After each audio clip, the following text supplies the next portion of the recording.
Bem-vindo ao podcast da Home Church no Japão. Que Deus possa falar com você através dessa mensagem. Se você quer mais informações sobre a igreja, entre no site japão.seva.org ou então através da nossa página no Facebook, Seva Japão. Deus abençoe você através desta mensagem, em nome de Jesus. Tua palavra me restaura e me faz crer somente em Ti. O segredo do contentamento. Como é que nós vivemos esse contentamento? Bom, deixa eu apresentar para você o nosso GPS de hoje à noite, tá? Se fosse um mapa que nós vamos trilhar hoje. A primeira coisa que eu quero fazer é fazer uma leitura dos nossos tempos, uma leitura contextual, ok? Então, uma leitura do que está acontecendo hoje, quais são as máximas do nosso mundo, da nossa sociedade. Vamos ver como é que isso se apresenta, tá? E, na verdade, o que você vai descobrir é que o mundo trabalha pelo descontentamento, não pelo contentamento. Então, uma das máximas da sociedade é fazer você o máximo descontente possível, ok? É isso que o mundo trabalha. Então, nós vamos trabalhar isso, essa é a primeira, nosso mapa hoje, né, de caminhada, de jornada hoje. Primeiro, fazer uma leitura, depois nós vamos ver alguns princípios que Paulo vai mencionar aqui para que nós possamos vencer o descontentamento, ok? Princípios para vencer o descontentamento. E depois nós vamos descobrir o segredo do contentamento, ok? Esse é o mapa, essa é a direção que eu quero seguir hoje. Espero que eu consiga fazer isso para vocês. Mas primeira coisa é, nós aprendemos, acho que semana passada, retrasado, não me lembro agora, retrasado, né? Que semana passada foi o culto da Páscoa. Nós aprendemos que temos que viver a nossa vida a partir das verdades cósmicas, ou aquilo que é imutável, aquilo que é uma verdade absoluta, aquilo que não muda, certo? Então, deixa eu trilhar esse caminho para a gente começar aqui e já apresentar para vocês aqui nesse texto qual é a verdade cósmica, qual é aquilo que é imutável. E deixa eu apresentar isso dessa forma. A máxima do pecado é a sua vida pela minha. Você precisa sacrificar as suas necessidades pelas minhas necessidades. Essa é a máxima diabólica, se podemos dizer assim, ok? Então, o pecado trabalha através do seu sacrifício por minha causa, a sua vida pela minha. Já o evangelho e o relacionamento com Deus trabalham no oposto. É a minha vida pela sua. Jesus disse que ele não veio para ser servido, mas para servir e dar a sua vida por muitos, como resgate por muitos. Marcos 10, 45. Então a máxima do evangelho é a minha vida pela sua vida. Então qual é a verdade imutável aqui? Que o amor verdadeiro, ele precisa ter como essência o sacrifício substituível. Então o sacrifício substituível, certo? Alguém assume o meu lugar, toma o meu lugar, me substitui, é a máxima pelo qual nós nos relacionamos com Deus. O Evangelho trabalha a partir dessa máxima, que Cristo morreu por nós quando nós éramos ainda pecadores, lembra disso?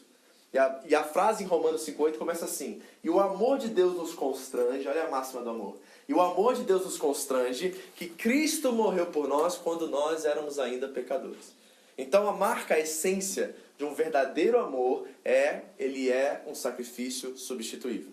Então nós temos já duas máximas aqui. O mundo trabalha através do minhas necessidades pelas suas. Eu, mais eu e eu também. Essa é a máxima do pecado, ou da máxima diabólica, né? E o Evangelho trabalha no oposto disso. A minha vida pela sua vida. Então vamos fazer a primeira leitura dos nossos tempos. E a leitura que eu faço é o seguinte: quanto mais uma pessoa tem, menos ela está contente. Deixa eu falar isso de uma forma negativa agora.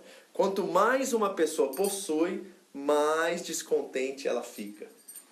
É isso que eu leio. Essa é a leitura que eu faço, ok? Quanto mais uma pessoa tem, mais descontente ela está. Quanto mais necessidades as pessoas têm, mais necessitadas elas estão. Você consegue identificar com isso comigo? Você consegue entender isso?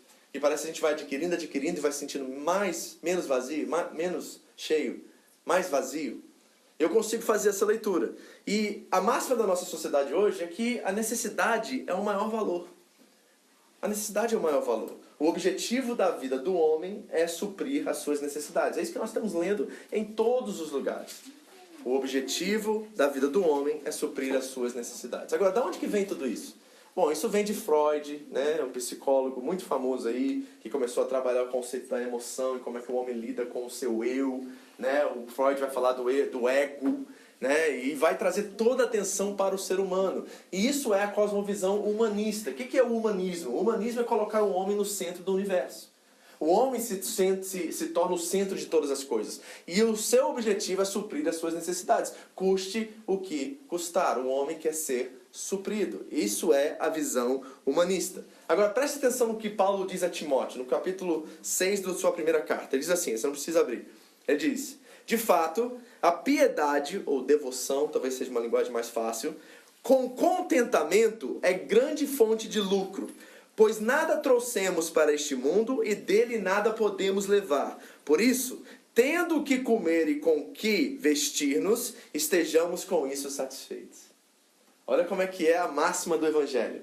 Você captou o que Paulo está dizendo aqui? Que a piedade, quando ela vem com contentamento, e contentamento é esse estado de espírito, onde você fica satisfeito com pouco ou com muito, seja com o que for, você está plenamente satisfeito e feliz com o que você tem. Então, quando a devoção a Deus vem com contentamento, ela é grande fonte de lucro. E ele diz assim, irmão, já que nós viemos a esse mundo sem nada, por que nós ficamos tão preocupados em adquirir coisas, se um dia nós vamos sair daqui sem nada também? Está entendendo essa lógica? Eu não sei se eu vou saber citar isso, mas o John Stott tem uma frase que é muito interessante. Ele diz que a vida é um caminho entre dois períodos de nudez. Não é? A gente nasce nu e morre nu. Mas é isso mesmo. É isso que Paulo está dizendo aqui. E às vezes nós ficamos tão ansiosos, tão preocupados em possuir e ter coisas, que na verdade nós achamos que essas coisas estão nos suprindo, mas elas estão nos fazendo mais necessitados. Então eu reparei que eu disse aqui para vocês, quanto mais uma pessoa tem, mais descontente ela fica. Então nós temos que ter um pouquinho de cuidado com isso. Agora, deixa eu ampliar um pouquinho o conceito aqui. Qual é a máquina que promove ou que mantém o humanismo vivo hoje na nossa sociedade? Eu vou falar só de uma, tem múltiplas, mas essa aqui para mim é a mais influente. Ela se chama televisão. Ou internet, ou rede social, ou o que você quiser. E sabe qual é o nosso maior problema com a televisão, ou com a rede social, ou com o Netflix da vida, ou uma coisa assim? É que nós não entendemos que essas coisas são negócios. A gente acha que é entretenimento. Mas não é entretenimento. Sabe por quê? Sabe qual é o objetivo da televisão? Fazer você descontente. Esse é o objetivo número 1 da televisão. Fazer você uma pessoa descontente, infeliz. Por quê? Porque quando você está infeliz, você compra para ficar feliz. Quem aqui gosta de seriado, assim, gosta de assistir filmes, essas coisas, né? Acho que seriados acho que vai fazer um exemplo melhor aqui. Se você gosta de um seriado, quem aqui já ficou frustrado porque o seriado acabou na segunda temporada? Né? Naquela hora que você estava doido para começar a terceira temporada e cancela o show. Já viu isso? Por quê? Porque aquele programa não conseguiu adquirir recursos suficientes para se manter no ar. Porque é um negócio. O que está se vendendo não é o entretenimento, são os comerciais entre o entretenimento. É isso que está vendendo. E se você não vende aquele espaço entre um seriado e outro, entre uma tela e outra, você não consegue manter aquele programa vivo. Então, aonde que a televisão trabalha? Olha que coisa interessante. O propósito único das emissoras de TV e das redes sociais é manter você descontente para que você pense que o que precisa de algo que não quer. A jogada de marketing é forte dessas emissoras e desses meios. É muito forte. É um negócio. O alvo da TV não é te dar entretenimento, é gerar programas que geram receitas, que mantêm você ligado e dão vontade de ter o que você ainda não tem e não precisa.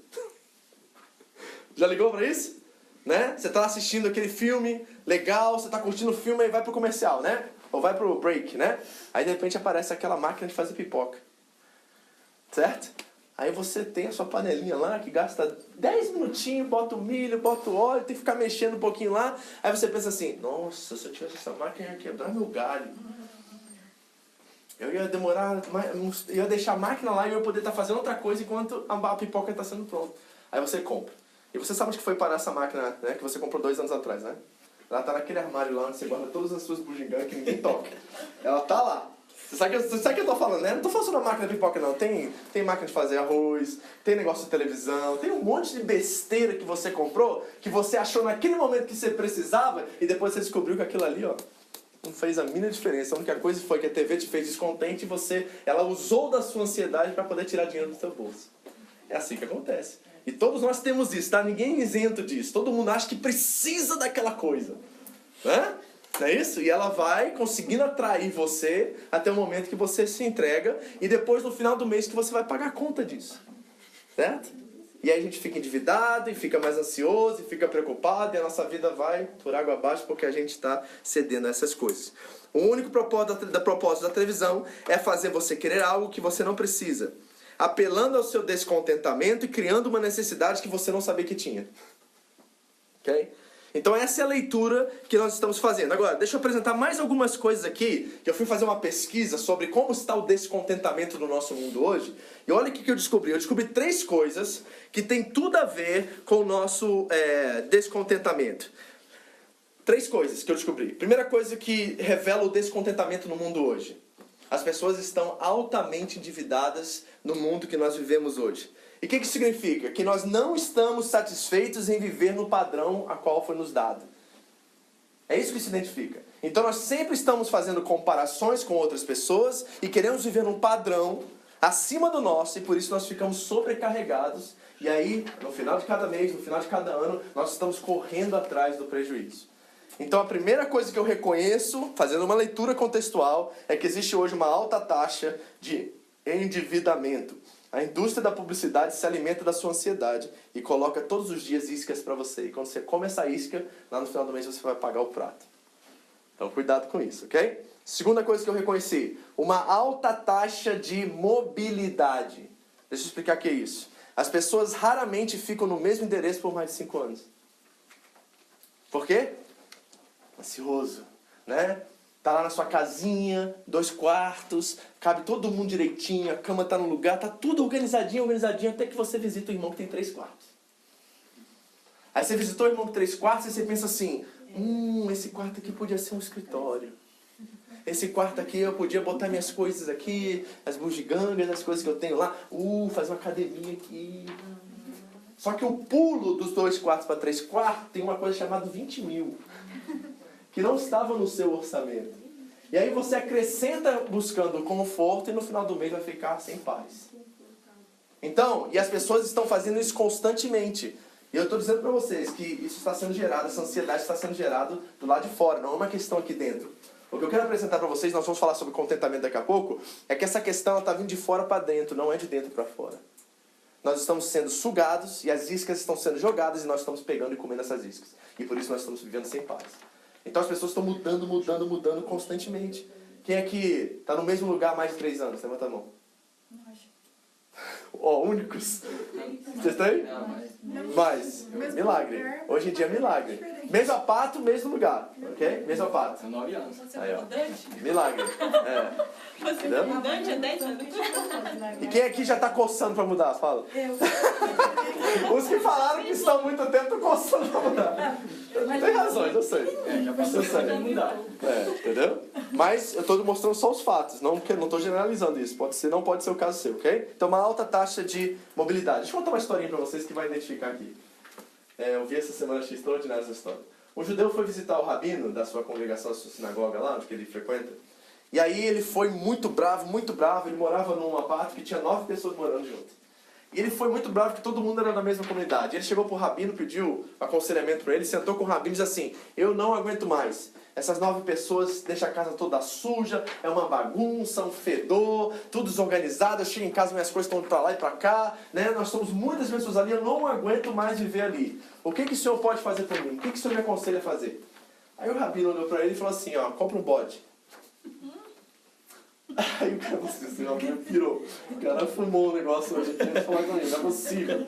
Compra um bode. Falei assim, eu estou te dizendo, você vai aceitar o meu conselho? Ele falou assim, é muito louco esse conselho seu, né? O que você quer que eu faça? Bota o bode no meio da sala. Amarra ele e bota no meio da sala. Aí o cara falou assim, tá, vamos ver, talvez é uma loucura aqui que o rabino tá falando aqui, mas vou obedecer, porque eu considero ele como meu mentor espiritual. Foi, comprou um bode e botou no meio da sala. Em 2 dias a situação piorou 10 vezes mais. Ok? Sabe que pode fazer aqueles cocôzinhos, né? Ele falou, o cocôzinho tá descendo ladeira abaixo na pata, ele chegou, o fedor aumentou, assim, absurdamente. Ele chegou no escritório do rabino, bufando assim, falou assim, o senhor é louco, isso foi o pior conselho que eu já vi na história da humanidade, como é que o senhor faz isso comigo? Piorou 10 vezes mais a minha situação. Aí o rabino falou assim, você quer resolver a situação? Ele falou assim, eu quero, tira o bode agora. Foi lá, desamarrou o bode, tirou o bode. 2 semanas depois o cara volta. Nossa, meu apartamento é uma maravilha. Eu nunca me senti tão bem naquele lugar. Qual é a moral da história, gente? A gente sempre acha que a situação que nós estamos é pior do que realmente ela é. É só botar um bode lá que você vai ver que é muito pior com o bode. É muito pior. pior. Depois que ele tirou o bode, ele viu que na verdade não era tão ruim como ele pensava. Na verdade, era o coração e a consciência dele que estavam no lugar errado. Ele não estava reconhecendo o valor nas coisas que ele tinha. Você está entendendo? Quando ele tirou o bode, o apartamento ficou uma maravilha. Quem precisa tirar um bode aqui da sala? Né? Então, essa alta taxa de mobilidade... não é um bode talvez, pode ser outra coisa, mas é uma alta taxa de mobilidade, nós temos que ter cuidado com isso, cuidado com a ansiedade nessa área. Terceira coisa, e isso é muito pertinente para nós aqui no Japão.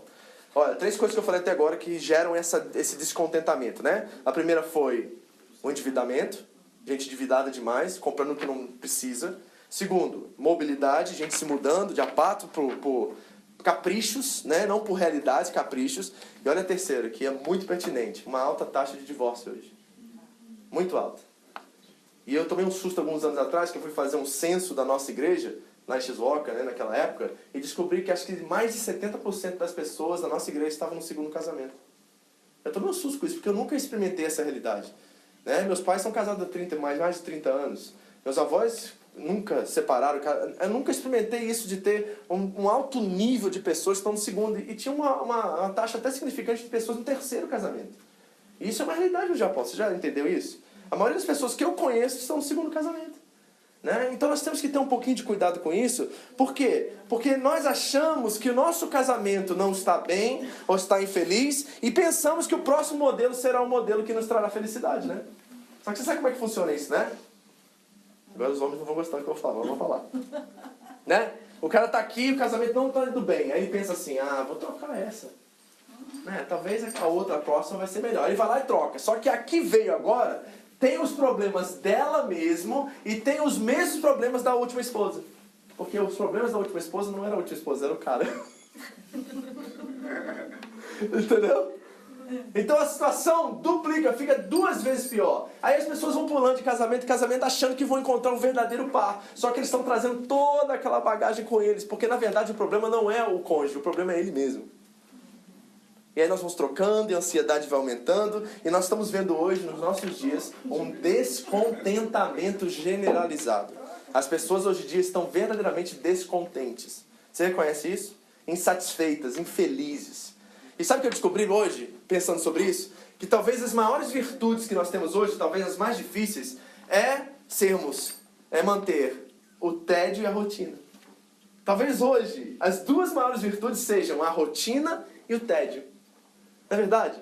Quanto tempo de tédio você tem assim? Você não está ocupado fazendo alguma coisa?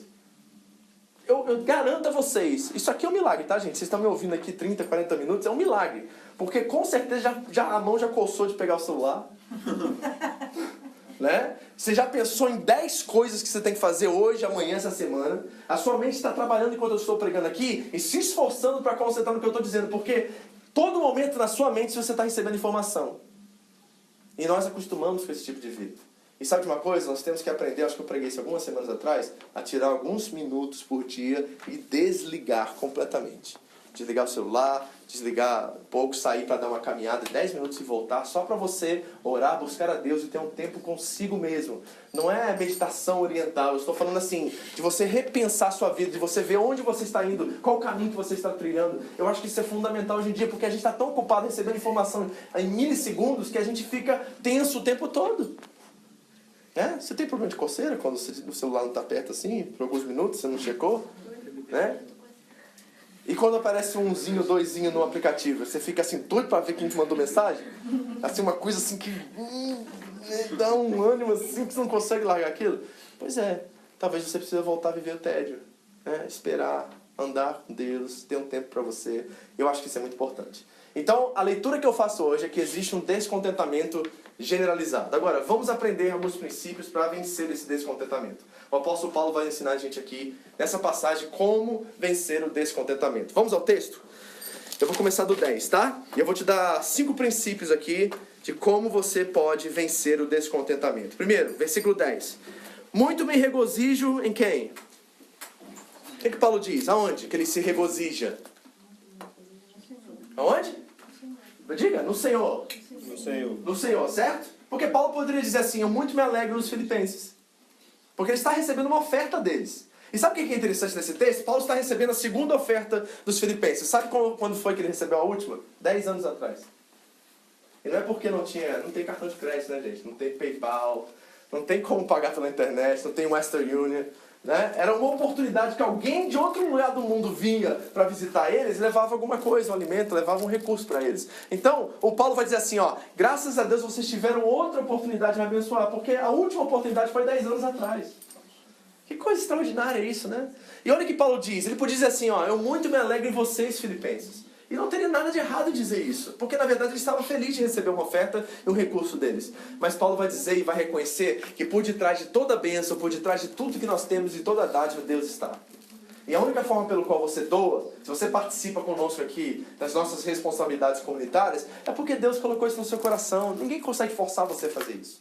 Não adianta, gente. Nós já tentamos, quando eu era novo na fé, eu fazia aquelas pregações, né, para tirar oferta e aquele poder, aquela coisa assim, agora vai, né, e fazia, não funciona, gente, porque o que transforma-nos em uma pessoa generosa, uma pessoa doadora, que tem a essência do caráter de Deus, sabe por quê? Quando você encontra uma pessoa generosa, você está muito perto de conhecer Cristo na vida dela. Porque alguém que já é generoso é alguém que revela e traduz para nós quase nitidamente o caráter de Deus. Porque o caráter de Deus é doar-se. Posso provar isso para vocês? O versículo mais famoso do cristianismo, sabe qual é? João 3,16. Como é que diz o versículo, você sabe? Porque Deus amou ao mundo de tal maneira que deu. O amor de Deus se revela no dar-se a si mesmo. Essa é a essência do caráter de Deus. Então, quando nós temos essa proposta de vida e nós nos alegramos no Senhor porque Ele nos deu os recursos para que nós pudéssemos ser generosos, e aí muda completamente nossa forma de ver a vida. Então, aqui está o primeiro princípio que eu quero dar para vocês de como vencer o descontentamento. E ele é, número 1, uma pessoa contente vive confiante na provisão de Deus. Uma pessoa contente, uma pessoa que tenha o contentamento como lógica de vida, é uma pessoa que vive confiante na provisão de Deus. Agora, você sabe que não é sentar na sua casa e falar assim, Deus, manda. Estou esperando, Senhor. Sou um homem fiel e estou aqui esperando o Senhor mandar um olerite esse mês. Não, é lógico que essa provisão vem com responsabilidade. Porque Deus trabalha através dos meios para poder abençoar você. Então não é sentar na sua rede espiritual e esperar dinheiro cair do céu. Mas é dentro das nossas responsabilidades, Deus vai nos prosperando e vai encontrando mais responsabilidade de nós para poder derramar mais. Quando Deus encontra um crente que ele é doador, que ele é assim, aberto, generoso, Deus dá mais responsabilidade a esse crente porque o reino dele está sendo abençoado através dele. Hebreus 11:6, gente. Diz assim, aquele que se aproxima de Deus e crê que Ele existe, descobre, diz lá, que Ele é Pai galardoador. Sabe o que quer dizer galardoador? Recompensador daqueles que o buscam. Então, quanto mais nós nos aproximamos de Deus, mais generosos nós nos tornamos, porque é a essência do caráter dele. E quando nós nos tornamos verdadeiramente generosos, Deus encontra em nós mais responsabilidade para poder derramar mais generosidade para que nós podamos usufruir da mesma. É isso que acontece. Mas nós estamos sempre confiantes em Deus. Sabe por quê? Existe uma diferença muito grande entre carência e necessidade. E tem muitos cristãos hoje dentro da igreja que eles são carentes, eles não têm necessidades. As orações deles, na verdade, são orações de pessoas carentes, não necessitadas. Porque Deus tem um compromisso com o necessitado. Você viu isso? Biblicamente falando para você. Quando Deus encontra alguém necessitado por razões básicas, porque a promessa está lá em Mateus 7, você pode ler isso. Está em Mateus 6, está em tudo que é lugar, que o de comer, o de beber e o de vestir, Deus prometeu dar para os seus filhos. Mateus 6, do 25 até o 33, você pode ler lá, né? A gente só conhece o 33, né? Buscar em primeiro lugar o reino de Deus e a sua justiça, e todas, a gente traduz até errado, diz assim, todas as coisas vos serão acrescentadas. Mas o texto não diz isso. O texto diz que todas estas coisas vos serão acrescentadas, e essas coisas é do capítulo 6, versículo 25 até o 33. E o que está escrito lá? O de comer, o de beber e o de vestir. Quais são essas três coisas? Necessidades. Então Deus promete necessidades, suprir nossas necessidades. O que Ele não promete é suprir nossas carências. Porque a carência é um estado de ser, de alguém que não confia no Pai que tem. Entendeu? Então quando nós vamos carentes às nossas orações, nós estamos dizendo a Deus que nós não confiamos que Ele irá nos suprir. Mas quando nós vamos com um estado de alegria, contentamento, apresentar nossas necessidades a Deus, aí Deus não tem problema nenhum de derramar, porque Ele sabe que como um filho, Ele vai cuidar de nós como pai. Essa é a grande diferença. Então, o primeiro princípio que Paulo está nos dando aqui é que aquele que é contente, e eu estou falando de contente, não é faz amor, né? O tio morreu, tá lá, mas Deus é bom. Deus é bom, não é isso que você tem que dizer nessa hora. Você tem que chorar, cara. Você tem que dizer assim, nossa, que lástima, que horrível. Meu tio morreu. E tem uns crentes que acham assim, glória a Deus. Não, peraí. Vamos aprender a conversar. A gente pode ser mais sincero, né? Alguém morreu que a gente tanto ama, a gente vai ficar frustrado. Davi exemplificou isso muito bem nos Salmos, querido. Quando o filho dele nasceu, ele entrou em pânico. Davi falou coisas a Deus que só uma pessoa que realmente conhece a Deus pode dizer. E às vezes nós ficamos com essa postura, esse pudor, que ele não é santo. Não tem nada de santidade nisso. É pura falsidade. Então nós temos que apresentar com sinceridade nossas petições diante de Deus. Com verdade, entendeu? Mas não com carência. Porque se a gente fala assim, tá vendo? Poxa, tem o dízimo lá e agora, olha como é que tá a minha vida. A vida financeira não prospera nem a pau. Quanto tempo eu tenho que fazer isso? Você está revelando a sua carência. Você não está revelando a sua necessidade. Porque aquele que é contente, ele entende que o que ele recebeu é de Deus, não é dele. Ele é simplesmente um bom administrador daquilo. E tem que ser bom administrador mesmo. Tá entendendo? Então é importante nós termos esse tipo de postura, ok? É importante nós entendermos que a característica de alguém que é contente é alguém que é confiante na provisão de Deus. Primeira coisa. Segundo princípio, olha o versículo 11 agora. Paulo diz assim, não digo isto por causa da necessidade, pois já aprendi o quê? A contentar-me quando? Em toda e qualquer situação. Está assim no seu? Aprendi-me o quê? A contentar-me em toda e qualquer situação. 4:11. Você leu aí? Então, segundo princípio, para acabar com o descontentamento e experimentar um verdadeiro contentamento. Uma pessoa contente vive satisfeita com pouco. Você é assim? Você é satisfeito com pouco?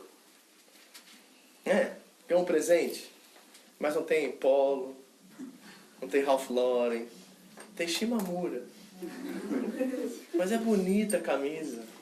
Você até gostou da camisa, mas você ficou assim, não dá pra usar, né? Vou usar em casa. Né? Porque pra usar lá de fora tem que ter a marca pra todo mundo ver. Você é uma pessoa descontente. Você é uma pessoa infeliz. Porque aquele que sabe quem é, está resolvido em si mesmo, não precisa provar nada pra ninguém. Gente, é isso que Jesus teve que enfrentar o dia inteiro. Todo mundo querendo provar e que ele mostrasse que ele era o Messias. Mas todas as vezes que queriam levantar ele como rei, ele fugia. Porque ele não precisava daquilo. Ele sabia exatamente quem ele era. Ele sabia o que ele tinha que fazer. Ele não precisava da fama. Ele não precisava daquilo porque ele estava convicto de quem ele era. Eu brinquei com essa questão de receber uma camisa, de marca, etc. Mas o que eu estou dizendo para vocês é que nós temos que aprender verdadeiramente a vivermos satisfeitos um pouco. É aí que Deus vai poder construir algo, sabe? Porque a gente quer tá num alto nível, porque a gente vive comparando com os outros. A gente quer chegar no Japão, tá aqui um ano e já construir tudo no Brasil, já fazer tudo. Você sabe que essas coisas não funcionam. Nenhum país do mundo é assim, querido. Mas o país mais próximo, vamos lá, Arábia Saudita, vai lá. Aí você fala assim, vou ganhar muito dinheiro, em um ano eu levanto todo o meu projeto, faço tudo. Eu não conheço uma pessoa que conseguiu fazer isso. Meus pais foram para os Estados Unidos e falaram que ia ficar 3 anos, estão lá 25. E ainda não conseguiram erguer o que eles queriam. Que a vida não é fácil, a gente sabe disso. Então, o que nós temos em mãos hoje? Você é satisfeito com isso? Você é feliz com isso? Sabe por quê? A pessoa que é contente, ela não está focada no padrão alheio, ela está focada no padrão que Deus deu a ela. E dentro daquele padrão ela constrói. Ela tem ambições, eu não estou falando que você não tem que ser ambicionado. Mas você tem que saber onde você está. E tem que se alegrar com aquilo que você tem. Hoje à noite é arroz com ovo que sobrou. Semana que vem a gente faz compra. Então, não aguento mais comer arroz com ovo. Que coisa. Todo domingo garante arroz com ovo. Não aguento mais. Né? Já pelo menos é um macarrão. Você quer. Aí o cara foi na churrascaria no outro dia. No dia anterior o cara foi na churrascaria. Comeu até explodir. Né? E tá reclamando do ovo, que a esposa estava cansada. Foi pra igreja, chegou tarde, não deu tempo. Aí tem que fazer o arroz com ovo mesmo. E arroz com ovo é muito bom, gente. Eu gosto, viu? É bom dar nome bonito, né? Eu te olho assim e falo assim, não é arroz com ovo, é tchau. Pra ver se muda a mente um pouquinho, né? Mas você é satisfeito com pouco? Eu espero que você se torne uma pessoa satisfeita com pouco. Amém? Seja alguém resolvido. Olha a pessoa do seu lado e fala assim, seja alguém resolvido, irmão. Amém? Versículo 12. 12 diz assim, sei passar necessidade e também sei ter o quê? Diga abundância, fartura. em toda maneira e em todas as coisas, aprendi tanto a ter fartura como a ter fome, tanto a ter abundância quanto padecer necessidade. Terceira característica de uma pessoa contente. Uma pessoa contente vive satisfeita apesar das circunstâncias. Tá aqui o Paulo. Olha, eu sei ter picanha na mesa e sei também arroz com ovo. E eu comi o arroz com ovo com a mesma alegria que eu comi a picanha no dia anterior. Porque não é a coisa que me satisfaz. É saber que o meu provedor está cuidando de mim dia após dia. É isso que está no coração de alguém contente. É saber que Deus é Pai. E saber que as coisas principais estão intactas e ninguém pode roubar isso da nossa mão. Jesus Cristo ressuscitou. Nosso nome está escrito no livro da vida. Lembra disso? Então isso já é suficiente. Se tiver só arroz, nem ovo tem, glória a Deus. Porque amanhã a picanha vai aparecer e eu vou saber saborear e valorizar a picanha. Porque eu soube comer arroz. Eu soube comer ovo. O problema é, olha, eu vou falar para os pais agora, tá? Puxão de orelha nos pais. Nós não estamos ensinando os nossos filhos a comer arroz com ovo. Metaforicamente falando. Eu falei isso não. Isso é o som do Espírito aqui, cara. Certo? Aí o filho fica lá, mas só tem arroz com ovo? Aí a gente fala assim, não meu filho, peraí. Aí o pai sai de casa e vai comprar uma carne no supermercado. Aí o menino não sabe viver no pouco, não sabe viver com... Não, porque meu filho não vai passar fome. Esse orgulho vai levar você pro inferno. Esse orgulho. Porque, cara, quantas vezes já comi arroz com ovo na minha vida e não sou uma pessoa pior por causa disso, não. Não sou, assim, carente. Eu não conto histórias de púlpito assim... Gente, quando eu era da idade de vocês, eu só comia arroz com ovo. E olha, é um ovo dividido para 5 filhos. Sabe essa história? Pô, conta. Dá um dó dessas pessoas, né? Parece que elas se sofreram. Gente, tem gente que é prisioneira de guerra comendo cocô. Você tá comendo pelo menos um ovo para 5. Já tem um pedaço de ovo aí. Já é alguma coisa. Então nós temos que aprender, sabe, essa lógica, gente, de aprender a viver satisfeito com pouco. E em toda e qualquer circunstância. Tem pai que não gosta de deixar seu filho sofrer. Você tem que deixar seu filho sofrer. Não compre tudo que ele quer, não compre tudo que ela quer. Você está estragando o seu filho. E quando ele chegar numa certa idade, ele vai falar que você vai acabar vivendo na sua casa com 35 anos de idade. E você vai pagar as contas dele, porque ele não sabe se virar lá fora, porque você não deixou. Tá ouvindo? Então, às vezes, olha, a Karine era assim. E a gente tinha que enfrentar a maior vergonha o tempo todo. Porque a Karine, onde que ela ia, ela queria comprar um negócio. Qualquer loja, entrou numa loja e pegava alguma coisa. Aí eu falei para André, chega, até uma certa idade a gente tolera, né? Porque o grito é mais alto. A gente passa mais vergonha. Certo? Mas chega numa idade que ela já tem uma noção daquilo que está acontecendo, é não. E o não, sabe o que causou muitas vezes na Toys R Us lá nos Estados Unidos? Ela rodando no chão e gritando. Eu quero. Teve uma vez que a gente teve que se esconder atrás do negócio para ver o que ela ia fazer. Aí a gente se escondeu lá e falou assim, vamos deixar ela aí e vamos ver o que ela faz. Aí a gente se escondeu, né? Passou 5 minutos, ela berrando. 5 minutos, cara. Todo mundo na loja olhando pra gente, imagina a cena, né? Na América eles deixam essas coisas passar, aqui no Japão não sei como é que seria. E a gente tá atrás escondendo, e ela começa olhando pro lado assim, né? Assim. Eu acho que eles me deixaram. Eu só sei que na hora ela travou, ela parou. Parou, olhou, levantou, andou 2 passos, a gente tava na outra fileira. Quando ela viu a gente, pá, no chão de novo. Aí eu falei, filho da mãe essa menina. Né? Ela tá querendo ganhar a gente no grito, cara. E as crianças são assim, até uma certa idade elas vão testando para ver qual é o nosso limite. E se a gente abrir a porta escancarada, elas não vão saber lidar com o mundo depois. E a gente que vai sofrer por causa delas. Então, ensina seus filhos a viver satisfeitos com toda e qualquer circunstância. Lembra o que nós falamos do John Newton semana passada, né? O compositor. Que ele disse assim, ó. Se você está passando por algo e você é filho ou filho de Deus, Deus crê que isso seja necessário para você. E se você não está passando é porque Deus não vê como necessário. Então aprenda essa lógica. Está enraizada em Romanos 8, 28 e 29. E nós precisamos ver isso, ok? 4, versículo 13. E o versículo mais mal interpretado da Bíblia. Ok? Quem aqui já disse de forma errada esse versículo? Posso todas as coisas naquele que me fortalece. Certo? Entra na concessionária, vai comprar um carro, bota a mão. Posso todas as coisas naquele que me fortalece. Errou, fora de contexto. Não é isso. Não é necessariamente isso. Bem? Então nós temos que aprender a viver assim. O que é esse princípio? 4, uma pessoa contente é fortalecida pela força de Deus. O que significa? Que a autossuficiência é nosso arqui-inimigo. Ouviu? A autossuficiência é o nosso arqui-inimigo. A verdade é que nós estamos num país de primeiro mundo, onde nos dá condições de fazer tudo. E muitos de nós pensamos que podemos levar isso na força do nosso braço. Vou dar um parênteses aqui, agora é para as mulheres, ok? Encontro muitos casos de mulheres que eram boas donas de casa, auxiliavam muito seus maridos no Brasil, apoiavam a família, e chegaram no Japão e foram trabalhar numa fábrica e viram que dá dinheiro esse negócio.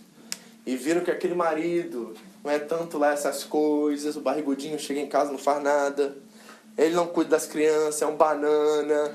Aí um dia essa mulher fala assim, pra que eu preciso desse cara? Ele tá me atrapalhando. Então, ó, fora. Deixa eu ir lá, eu vou trabalhar, vou ganhar meu dinheiro e acha que é suficiente em si mesmo. Independência. E nós temos que ter muito cuidado com isso aqui no Japão. Isso é muito comum. Eu lido com muitos casais que a mulher abandonou o homem porque o cara não fazia nada e ela viu que ele estava, na verdade, atrapalhando a vida dela. Então, sem ele é melhor. Então, ela decidiu sair fora. Cristãos. Entendeu? Por quê? Porque é autossuficiência. E a autossuficiência é o nosso maior inimigo aqui nessa terra e nós temos que ter muito cuidado com ela. Ok? Então, o crente é aquele que se fortalece na força do Senhor. Deixa eu dar um princípio para você dentro disso que eu acho que é importante. Nós temos que aprender a viver em silêncio. Porque muita gente inteligente aqui. Eu conheço, vocês são muito inteligentes, vocês conhecem muita coisa, muitos de vocês têm muita experiência de vida. Mas sabe de uma coisa? Uma das formas de você revelar a Deus e mostrar a Deus que você confia nele e que a força que você tem vem dele, é às vezes quando você sabe a resposta de algo, eu estou falando até no nível conjugal, tá? Você sabe a resposta de algo, você sabe exatamente os pontos que você precisa tomar para resolver aquele problema, é melhor você deixar a pessoa viver a experiência dela e ficar quieto do que você resolver o problema dela. Você tem que aprender a ter discernimento disso. Porque eu, muitas vezes, por ser uma pessoa muito prática naquilo que no meu tratado pastoral, eu quero chegar diretamente ao ponto. Eu não sou esse cara de ficar enrolando não, tá? Se você fosse aconselhar pastoralmente comigo um dia, você vai ficar horrorizado que eu vou terminar a conversa em 20 minutos. Porque eu vou tentar resolver o mais rápido possível a sua situação. Eu sei exatamente os pontos que tem que fazer, eu sei as pessoas que já viveram isso e conseguiram, eu sei o que eu fiz para viver isso, então eu vou tentar ser o mais prático possível. E Deus tem me ensinado nesses tempos que eu preciso falar assim, vamos orar por isso? Sabe por quê? Porque às vezes eu quero que o outro tenha a minha experiência, só que a experiência minha não cabe nele. Às vezes você quer que a sua esposa seja o crente que você sonhou na sua vida, só que ela não está pronta para isso, a experiência que você tem com Deus não cabe nela, e você tem que aprender o caminho do silêncio. E o caminho do silêncio é o caminho de depender em Deus. Então, tudo posso naquele que me fortalece, eu quero que vocês levem dessa forma assim, eu preciso aprender a confiar em Deus até quando eu sei tudo. Isso quer dizer que muitas das vezes eu preciso ficar em silêncio do que resolver certas coisas. Eu preciso chegar para o meu irmão e falar assim, eu sei o que eu posso fazer para ajudar ele, mas eu quero que ele experimente isso na pele para ele confiar em Deus como eu confio. Então, silêncio e oração. Amém? Okay. Quinto e último. 17 agora. Não que eu procure as dádivas. Vamos 16 antes, só para vocês... 15 ou 17. E bem sabeis, ó Filipenses, que no princípio do Evangelho, quando parti da Macedônia, nenhuma igreja comunicou comigo, no sentido de dar e receber, senão a vós somente. Porque até para Tessalônica mandastes não apenas uma vez, mas duas. Isso foi 10 anos atrás, tá? Okay? O necessário para as minhas necessidades. Não que eu procure as dádivas, mas procuro o fruto que aumente o vosso crédito. Interessante a linguagem que o Paulo usa aqui, né? Então, qual é mais uma característica de uma pessoa contente? Uma pessoa contente se preocupa mais com os outros do que consigo mesmo. Você entendeu a quinta característica aqui? Uma pessoa contente se preocupa mais com os outros do que consigo mesmo. Sabe por quê? Olha aqui a maturidade espiritual, ok? Porque quando você começou a se preocupar mais com os outros do que com você mesmo, você já entendeu, já caiu a ficha totalmente na sua vida que Deus cuida de você. Aí você desencana. Aí você se dá, você se oferece, você sacrifica, porque você sabe e tem a plena convicção que quanto mais você cuida dos outros, mais você revela a Deus o quanto você sabe que Ele cuida de você. Tá entendendo isso? Então uma pessoa que vive em contentamento, ela não está preocupada consigo mesmo. E eu não estou dizendo assim que você vai começar a viver uma insatisfação, uma indiferença. Talvez a palavra certa seja indiferença. Porque tem muita gente quando eu ensino isso, fala assim, ai pastor, não sei o que está acontecendo comigo, eu comprei uma camisa nova, eu nem fiquei feliz com aquilo. Eu não quero que você entre nisso, porque isso é perigoso. Porque nós temos que nos alegrar sim, quando nós conquistamos algo. Comprou uma casa nova, se alegre, cara, é bênção de Deus para a sua vida, glória a Deus. certo? Só não deixe aquilo se tornar um motivo da sua vida, a razão do seu viver. Porque pode ter um terremoto amanhã e aquela casa não existe mais. E aí você vai morrer junto com a casa? Lógico que não. Mas nós temos que ter um momento de satisfação, de alegria. E quando nós estamos servindo os outros, estamos nos preocupando com os outros, há uma alegria que é produzida em nós que é difícil de alguém roubar isso. É muito satisfatório isso. Então alguém contente é alguém que realmente entende que ele está completamente resolvido em si mesmo. Ele está completamente no cuidado de Deus, que ele sabe que ele pode sempre se oferecer e sempre se doar ao próximo, porque Deus tem cuidado dele.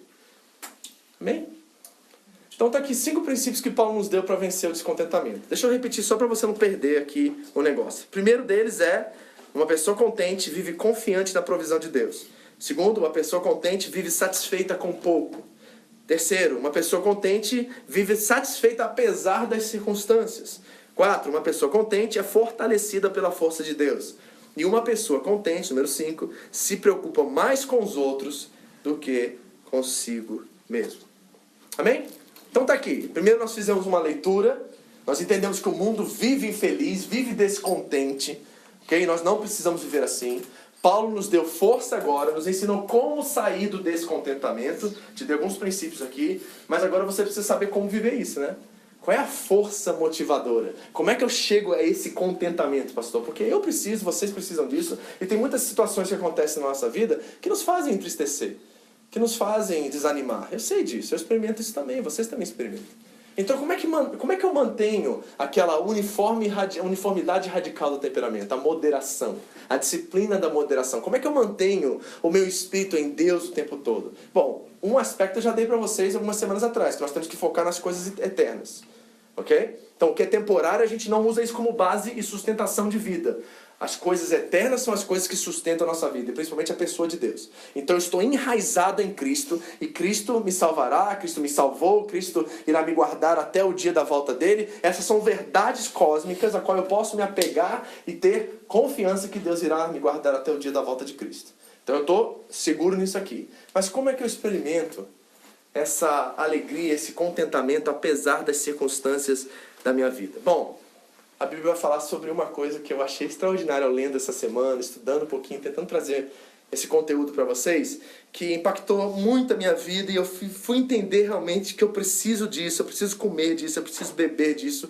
Isso é muito extraordinário e muito importante, que é o seguinte: o princípio bíblico de manter o contentamento e viver uma vida de satisfação apesar das circunstâncias, de satisfação no pouco, tudo isso que nós temos falado aqui, se chama árvore da vida. A árvore da vida. E sabe o que eu descobri? Algo muito interessante. Que só existem 2 passagens, as principais, assim, das cartas principais, que falam sobre a árvore da vida. E sabe onde que elas estão? Uma está no Gênesis, quando Deus coloca a árvore da vida no meio do jardim do Éden. E ali nós vemos pela primeira vez esse conceito de árvore da vida. E a outra está no Apocalipse. No começo e no fim. No começo e no fim. E algumas menções, 3 delas, no livro dos Provérbios. E o livro dos Provérbios é o livro de quê? Diga, sabedoria. A gente lê Provérbios para adquirir sabedoria, certo? Quem escreveu os Provérbios? O homem mais sábio que já viveu aqui, após Cristo, era Salomão. Salomão era o sábio que pediu sabedoria a Deus, e Deus deu a ele gratuitamente, e deu a ele demais sabedoria. E ele escreveu os Provérbios. Então, de um lado nós temos a árvore da vida no Gênesis, já vou falar um pouquinho sobre isso. E do outro lado nós temos a árvore da vida lá no Apocalipse. E algumas menções dela no livro de sabedoria. Aí eu comecei a pensar sobre isso e pensei comigo mesmo: será que tem alguma coisa a ver com essa árvore da vida que nós precisamos resgatar para que nós possamos experimentar esse contentamento? Eu descobri que sim. Sabe por quê? A árvore da vida, deixa eu até ler isso aqui porque isso é importante. A árvore da vida não é simplesmente vida eterna, de acordo com a Bíblia. A árvore da vida fala de vida plena, vida abundante, plena satisfação em tudo. Olha só, saciedade em tudo. Uma pessoa que tem sede, que tem fome, é uma pessoa que está saciando algo, ok? Ela precisa ser saciada, ok? Então a Bíblia fala sobre a árvore da vida sendo algo que nos sacia, algo que nos satisfaz plenamente. E todos nós temos áreas da nossa vida em que nós nos sentimos, de certa forma, plenos. Tem momentos na nossa vida que nós sentimos esse êxtase, você pode dizer assim. São momentos assim que a gente fala assim, uau, que momento bom. Deixa eu dar alguns exemplos aqui pra você entender o que eu tô falando. Talvez o Hugo, quando tá tocando a guitarra dele, chega num riff lá que ele, assim, acertou em cheio. Parece que dá aquele negócio assim, uau! Né? O Iago jogando futebol lá e faz aquele golaço lá no ângulo, cara. Né? Cobriu a barreira lá no ângulo. E a torcida foi a loucura e você... Oh. Mas isso é muito raro, né? Quase impossível, não é? Quase imaginário, não é? Sabe o que eu tô falando? Peraí. Aquele momento, sabe, que você vai fazer um passeio romântico com a sua esposa, sua namorada, aí vocês vão deparar os pôr do sol num lugar maravilhoso, aí você senta lá e parece que os passarinhos começaram a cantar e o sol tá descendo e um panorama lindo, e você fala assim, meu Deus, onde que eu tô agora? Posso ajudar mais ainda? Aquela canção que às vezes você ouve e faz você chorar. Ou aquele filme romântico que no final você tá com a maquiagem toda a maquiagem borrada. Sabe o Bela na Fera, né, Bruno? Sabe o Bela e a Fera, Bruno? Sabe que a gente chora bastante, né? Você tá sabendo o que eu tô falando? Deixa eu explicar pra você uma coisa que é muito legal que eu aprendi essa semana. Os estudiosos vão chamar isso de nostalgia cósmica. Deixa eu explicar um conceito que eu achei extraordinário, ok? Então, nostalgia cósmica. E o que eles vão dizer é o seguinte, que todos nós estamos procurando por algo que nós temos saudade, mas não experimentamos ainda. Você pegou?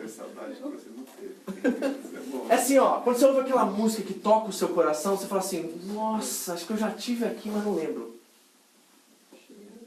Aquele filme que você vê o heróizinho arrebentando lá e ganhando a mocinha no final, e você fala assim, nossa, como eu queria ter esse cara agora. Tem algo assim, sabe, que está faltando dentro de nós, e nós sentimos isso e temos saudade disso, mas nós nunca vivemos aquilo. Isso chama nostalgia cósmica. E é super interessante, sabe por quê? Agora eu vou trazer os teólogos agora para a nossa conversa, porque os teólogos dizem assim, ó, quando nós perdemos a árvore da vida no Gênesis, nós estamos num caminho buscando ela de novo até hoje. Parece que algo saiu do eixo, um vazio entrou a partir do momento que nós abrimos mão dela. Porque essa árvore da vida, eu disse para você, não é só vida eterna, é satisfação plena, é saciedade em tudo. Então ela é o conceito bíblico de árvore da vida, é aquela coisa que nos satisfaz plenamente em tudo. E a partir do momento que o primeiro casal desobedeceu, nós vemos a narrativa bíblica e os personagens bíblicos trilhando caminhos em busca dela, de resgatar ela de novo. É Abraão, gente. Lembra de Abraão e Sara? Deus faz uma promessa para eles e eles estão vivendo o momento do êxtase. Olha, nós somos velhos, Deus vai nos abençoar, nos dar um filho. Mas parece que no meio daquele negócio de esperar a promessa, o que eles fazem? Eles tentam suprir ela, não tem? E aí o que acontece com Abraão? Ele vai ter caso com Agar e vai gerar um filho que não é dele, não devia ser dele, nunca devia ter aparecido, e nós estamos brigando lá no Oriente Médio até hoje por causa disso. A guerra está acontecendo até hoje por causa disso. Certo? Então, Abraão, Davi, todos esses homens, parece que eles estavam vivendo momentos assim especiais com Deus e de repente eles caem. Ou alguma coisa, um vazio aparece dentro deles e eles tentam suprir aquele vazio e eles pecam e caem de queixo no chão. E o que os teólogos estão nos dizendo é o seguinte, a partir do momento que nós perdemos a árvore da vida no Gênesis, nós estamos todos os dias, não só os personagens bíblicos, mas eu e você, em busca dela de novo. E aí quando a gente ouve aquela canção, sabe aquela música? Sabe o que essa música está dizendo pra gente? Árvore da vida. É um momento assim de plenitude. Vocês estão captando o que eu estou dizendo? Você já experimentou isso? De ouvir uma canção, ou talvez o momento do seu casamento, lá no altar, cara, quando você vê a sua esposa vindo. Foi aquele momento que você fala assim, eu estou no céu. Esses momentos assim, sabe? Eu estou no lugar exatamente onde eu deveria estar e a satisfação que eu estou sentindo agora é plena. Isso é... Quero usar uma palavra difícil aqui, mas isso é... nostalgia de uma árvore. Agora olha que coisa interessante. A árvore está no começo, né? E a árvore está no... Então nós estamos numa trajetória. O problema é como é que a gente chega lá. Você tem um abismo entre o Gênesis e o Apocalipse. Como é que eu atravesso para chegar lá? Porque o meu objetivo é chegar lá. Ela está prometida para mim. A Nova Jerusalém tem a árvore da vida no centro dela. Eu quero ela. Esse é o objetivo da nossa fé, é chegar a ela. Ok? Pedro vai dizer isso. O objetivo da nossa fé é a salvação das nossas almas. E árvore da vida significa salvação das nossas almas. O problema é o seguinte, tem um abismo aqui entre o Gênesis, a árvore da vida, e a nova árvore da vida da Nova Jerusalém. Como é que eu chego lá? E se eu dissesse para você que Deus colocou outra árvore aqui? E se eu dissesse para você que esse abismo, e para atravessar para o outro lado, tem outra árvore? Você ficaria surpreendido com isso? Porque é engraçado que ela aparece em dois lugares, né? Gênesis e Apocalipse, e menções dela em referências àquela lá, no Provérbios. E aí eu encontro eu doido da vida aqui, porque eu tô doido da vida. Eu quero chegar lá, gente. Eu não aguento, eu tô doido para chegar lá. Eu não sei você, eu tô que nem Paulo, assim, viver é Cristo e morrer é lucro. Eu tô doido para chegar. Quanto mais eu conheço Jesus, mais eu tô louco para chegar lá. Porque eu sei que tem vazios dentro de mim até hoje que eu não estou conseguindo saciar. Eu estou lutando para tentar saciar e não vai. E eu quero chegar lá porque eu quero saciar isso e quero saciar isso com vocês. Desejo isso, é o desejo da minha vida. Mas se tem esse abismo aqui, como é que eu chego lá? Aí, o que eu encontro enquanto eu estou a caminho de lá? Eu encontro outra árvore. A Bíblia diz assim em Deuteronômio, capítulo 21. Maldito todo aquele que é pendurado no madeiro. Você captou já onde eu estou indo? Aquilo que nós chamamos de cruz, na verdade não era cruz, era uma árvore. Era um tronco de uma árvore. E a verdade é que a profecia se cumpre exatamente porque era necessário que aquele que era considerado maldito, e no nosso caso maldito por causa de nós, não por causa dele mesmo, fosse pendurado no maldito, para que a profecia se cumprisse e o preço fosse pago. Então, quando eu estou nessa sede e fome de chegar à árvore da vida do Apocalipse, eu me encontro perdido, frustrado, decepcionado, porque nesse abismo aqui, eu estou tentando colocar a família, só que a família afunda. Eu estou tentando colocar carro não dá, o espaço é muito grande, afunda. Eu estou tentando botar carreira profissional, o espaço não dá, não cabe, às vezes é grande demais, mais do que nós, e a gente não cabe lá, a gente está tentando encaixar aquilo, mas só tem uma coisa que cabe. A única coisa que cabe ali é outra árvore.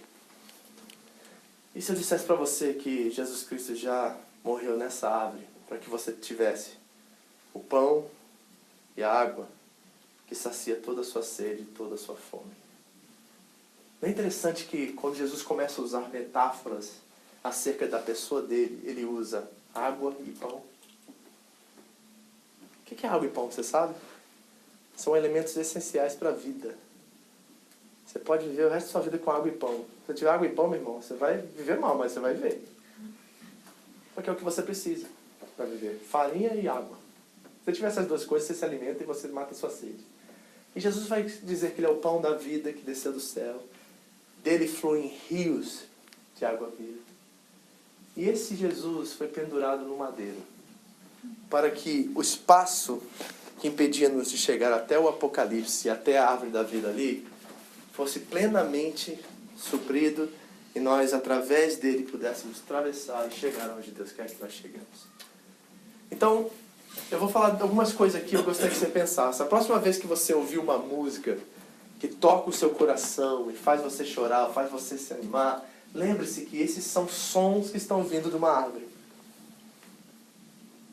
Toda vez que você assistir um filme, e esse filme fazer você ficar emocionado, com um sentido de nostalgia, assim, sabe? A saudade de alguma coisa que você experimentou, saiba que são ecos, ou gritos que estão vindo da árvore. E elas estão tentando te chamar.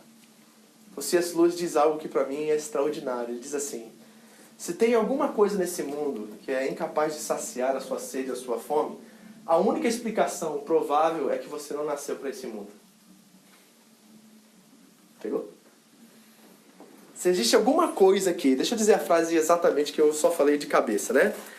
Se nos encontramos com o desejo de que nada neste mundo possa satisfazer, a explicação mais provável é que fomos feitos para outro mundo. Há uma cruz com as proporções exatas, um madeiro, que foi colocado entre essas duas árvores. No meio dessa trilha, tem insatisfação, tem descontentamento, porque nós estamos tentando tirar a árvore e colocar outra coisa no lugar dela. Não funciona. É família, é filhos, é carreira, seja o que for. Qualquer coisa que você tentar suprir o espaço dessa árvore não vai caber. Agora deixa eu terminar com uma historinha para vocês e a gente vai orar, tá? Porque eu acho que vocês já captaram o que eu quis dizer aqui, que é o seguinte. Conta-se uma lenda da história da igreja primitiva, que o apóstolo Paulo, quando estava preso em Roma, e já preso há um bom tempo, um comerciante, um homem de negócio, decidiu ir visitá-lo, e gostaria de visitá-lo, pois ouviu muito acerca do apóstolo Paulo. Ouviu que ele era um homem cheio de poder, que fazia milagres, fazia coisas extraordinárias. Ele ouviu acerca desse apóstolo Paulo e disse assim, eu quero conhecer esse homem. Ele tinha dinheiro, ele tinha influência, ele podia ir lá. E ele chegou até a cela onde estava o apóstolo Paulo, e deu de cara com Timóteo lá. Okay? Isso é lenda da história da igreja primitiva. Não sei se é verdade, mas acho que cabe bem no nosso exemplo aqui. E perguntou a Timóteo se poderia conhecer Paulo pessoalmente. Timóteo foi até Paulo, perguntou se o comerciante podia entrar e conversar com ele. Paulo autorizou. E esse homem entrou, e a primeira coisa que ele reparou foi um homem frágil, magro, caindo aos pedaços, assim, literalmente, depois de tanto tempo numa prisão romana. Um ser assim, pensa num velhinho assim, fraco, frágil, vulnerável, sentado num canto. E aquilo já chocou ele, porque o que ele tinha ouvido falar do apóstolo Paulo eram coisas extraordinárias. De uma ressurreição, de milagres que ele vinha feito. E aquele momento que ele avistou aquele homem, ele já ficou meio chocado. Falou assim, nossa, esse aí é o cara que eles tanto falam.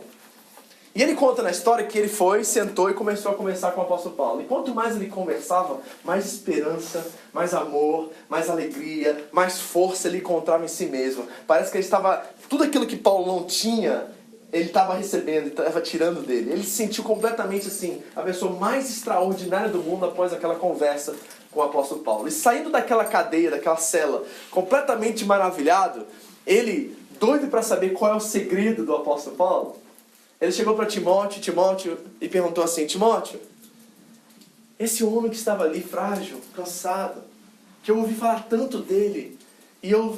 Vou ser bem sincero com você, fiquei um pouco decepcionado ao vê-lo, mas ao conversar com ele, me despertou um ânimo, me despertou a esperança, me despertou um amor.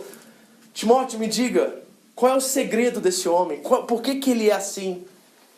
E o Timóteo olhou para aquele comerciante e disse assim, ele está apaixonado. Aí o homem ficou estranho, né? Falou assim, poxa, Paulo está afim de uma pessoa? É isso a razão? Ele falou assim, apaixonado? Como assim apaixonado? Aí o Timóteo falou assim, sim. Ele está apaixonado por Jesus Cristo.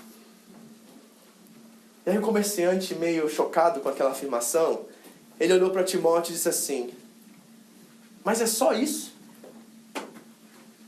E o Timóteo olhou nos olhos dele e disse assim, não, é tudo isso. É tudo isso. E eu acho que esse é o segredo do contentamento. Voltarmos a vivemos apaixonados pelo nosso Senhor. Voltarmos a entender que uma cruz foi exposta no meio do abismo para que nós pudéssemos chegar à verdadeira árvore da vida. Talvez você chegou aqui hoje ou está assim, descontente. Confesso a vocês que eu tenho experimentado isso um pouco. Infelicidade, descontente. Eu não encontro nem causas para isso. Às vezes é simplesmente uma tentação, uma provação. Eu não sei nem explicar para vocês, mas eu tenho momentos de desânimos muito fortes recentemente. E olhando isso, estudando isso, pensando nisso, Deus me fez lembrar do sacrifício. Me fez lembrar do verdadeiro amor. Me fez lembrar o que esse madeiro representa e quão acesso eu tenho agora à árvore da vida. E eu posso extrair dela antecipadamente muitas coisas, porque o madeiro foi colocado e aquele que ressuscitou está vivo e vive entre nós. E Ele é o pão da vida, Ele é a água que sacia a nossa sede. Talvez você chegou aqui infeliz, descontente. Talvez você tenha motivos até para isso. Mas eu quero dizer e chamar você a beber dessa água. Eu quero chamar você a saciar sua sede nele. Eu quero te chamar você a comer deste pão vivo. O pão da vida que desce dos céus. Para que você diga não ao descontentamento. E abrace o contentamento, essa satisfação apesar das circunstâncias. Esse saber viver com pouco, sabe? Porque tem uma preciosidade nisso. Feche seus olhos, curve sua cabeça. quero convidar você que sente esse peso, esse descontentamento, essa irritação às vezes exacerbada, uma tensão dentro de você, um desejo por ter mais coisas, achando que essas coisas irão suprir você. Essas coisas que abalam nossa emoção, sabe? Que a gente dá tanto valor e elas não têm esse valor. E elas não merecem esse valor. Eu quero que você volte a buscar a árvore da vida. E a árvore da vida, na verdade, para nós como cristãos, é uma pessoa. É Cristo. E é Ele que é suficiente. É Ele que tem toda a razão. Tem muitos jovens aqui, talvez você tenha depositado seus sonhos e esperança numa pessoa. Numa namorada, num namorado, no futuro, numa escola. Tantas coisas nós podemos colocar no meio desse abismo, mas nenhuma dessas coisas cabe ali. Só tem uma coisa que cabe, madeiro. E um madeiro específico. O madeiro do nosso Salvador. A água da vida.